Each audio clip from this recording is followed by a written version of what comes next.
Hello folks, welcome to my complete beginner guide to racing. In this first part of the series I will go through everything you need on how to sign up for a race, how to sign up for the correct race. So first of all, you can sign up for a race by going to events in Zwift, filter on race, and you will see what's available. However, as you can see here, you only see the races up to 1 hour into the future. So I advise against this, and you don't have that much info about the race either available here.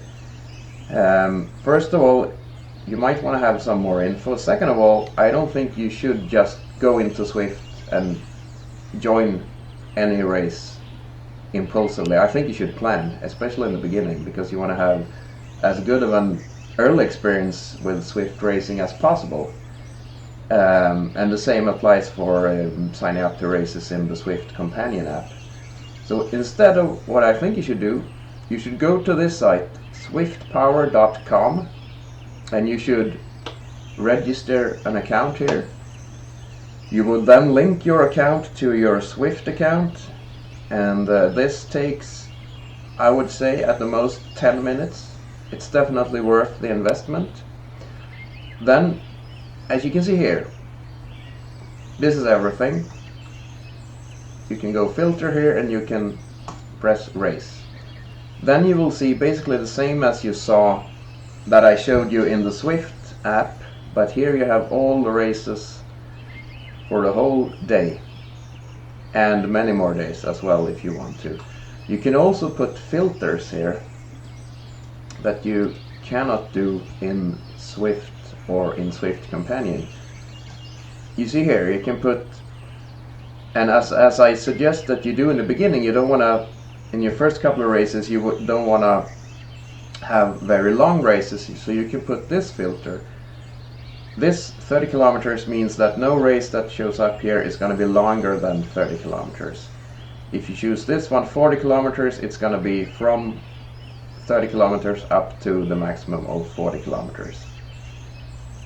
So you press 30 kilometers, you see all the races here. No one is going to be longer than that.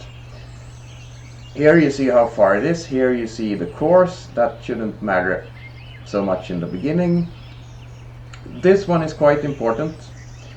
Here you see, for instance, the red, that's category A riders. There's currently 8 category A riders signed up for this race, 12 category B riders, and so on. I think this is quite important because you do want to choose races that are, in the beginning at least, quite large. You don't want to choose races like, let's see if I can find any, like this. Only one participant in one category and 2 in others. Of course, more people than this are probably going to join the race. Some people are going to sign up later during the day, and other people are going to just join the race from Zwift without signing up here or without even having an account here. So these numbers, the actual numbers in the race, are going to be larger than this, but still you can get an indication of how large the race is. I will tell you why I think you should sign up for larger races in the next video, which is about race tactics. But in this first one, just choose a race with quite many riders.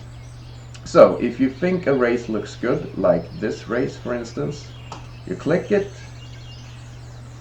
and here you see the course profile.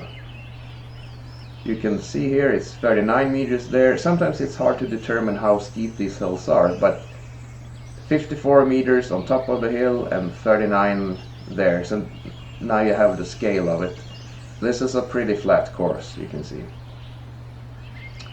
And I suggest that you do sign up for quite short races, no more than 40 kilometers, on flat courses like this. It doesn't have to be pancake flat, but it should be pretty flat in your first couple of races for reasons that I will go into later in the next video.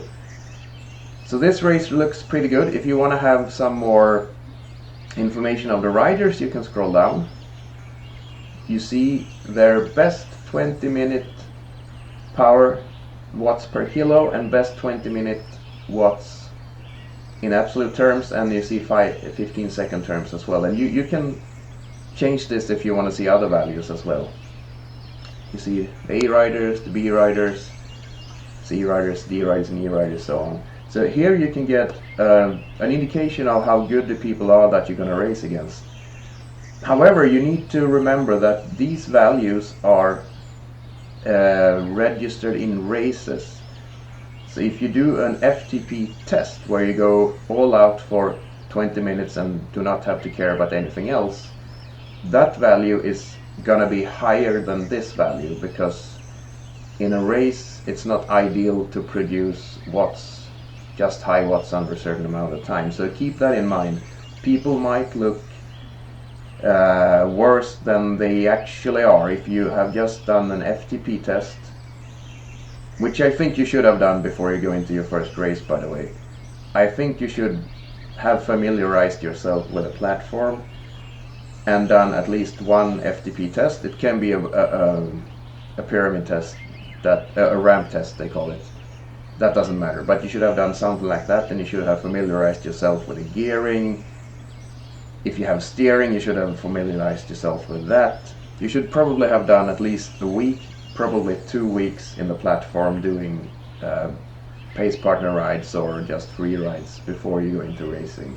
You could wait longer than that as well, but you shouldn't procrastinate for too long too, I think, because nothing bad is going to happen if you fail in your first race. And if you are in the right category, which you will be if you just do an FTP test and do some proper sessions, they will place you in the right category as well.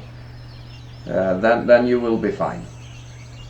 If you want to sign up for a race, you press join event at Zwift.com. It will take you here, and you can this is a little strange that I can sign up for everything here because I have a racing score above 650. Oh, I'm not logged in. Okay.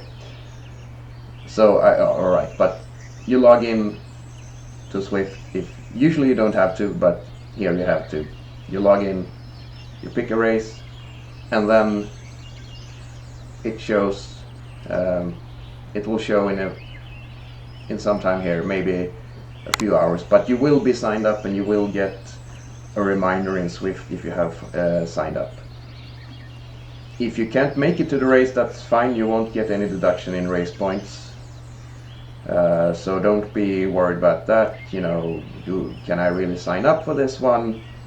I'm not sure I will be able to go. Just sign up and try to go, but it's not the end of the world if you cannot make it. So that's it for now. That's how you do it. Oh, by the way, one more thing. After you have this site is also good because once you have completed races, you would have everything here. You have your profile, you have your best numbers during races, and here you will have all your races listed. You will have your values for it. You can also go into a specific race like this, the last one, the Sweet Cup, and you can see who placed above you or below you. And if you want to, you can go into their profiles as well. Like this guy who won the race, you can go in and you can see who he is, what races he have done. That's not too bad, I would say. He usually wins, seems like.